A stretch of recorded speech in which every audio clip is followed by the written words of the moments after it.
So tell us more about this Chinese sportswear company that kind of foresaw the rise of basketball player Jeremy Lin.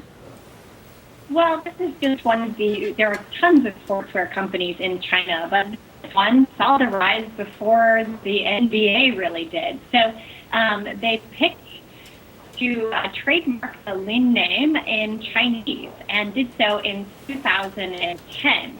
Right then, Lin was graduating from Harvard. So they saw that talent before him. Yeah. Could you pick up the phone so we could hear you more clearly? Sure. Great. Okay, we'll get her Thank on you. And one quick question on this. If this company has gotten these rights, does Jeremy Lin himself have any right to either some of the proceeds from any sales or any say about how they use it to merchandise? Well, this is a really hot topic right now in China. I wrote a story today that's coming out soon about Michael Jordan. He's fighting for his rights of his name in China.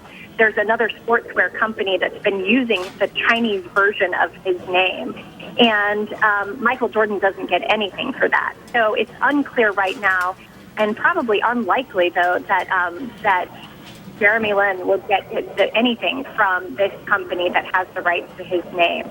Many of these companies in China, they sort of squat on names, and Chinese law protects trademarks so that whoever applies for it first actually has the right to use it.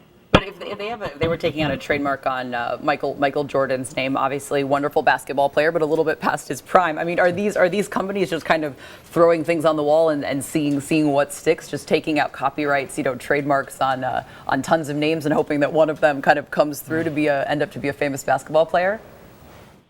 That does happen, and there are a lot of people. I mean, you and I can take out, actually, I don't know if foreigners can in China, but I do know that anyone here in this country can sort of be a trademark squatter in the same way that in the U.S. you can be a cyber URL squatter. So it does happen. I mean, people buy in hopes that someone else will need to use it and they can make some money off of it. And Neil asked about what this means for Jeremy Lin himself. Right. What about what this means for fans? When can I and Neil buy our very own Jeremy Lin basketball?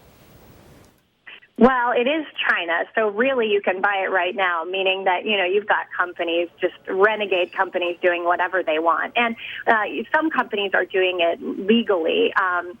Adidas just announced this week that it's going to be selling T-shirts and jerseys soon, and within a matter of days.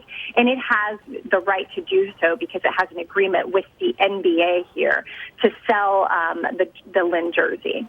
And just quickly, I mean, how has Jeremy Lin's success here in the U.S. been greeted in China, given that his parents he was born in the U.S., but his parents are Taiwanese? Meaning, does this sportswear company see that there's a very big market for Jeremy Lin memorabilia there?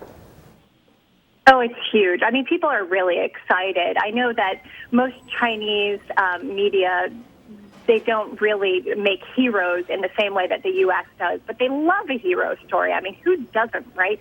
So they've really grasped onto it, and you'll see everywhere on the internet and on the news Jeremy Lin clips of him just slam dunking. I mean, they're excited. All right, Lori, I'm sorry to cut you off, but we have to go, and everyone.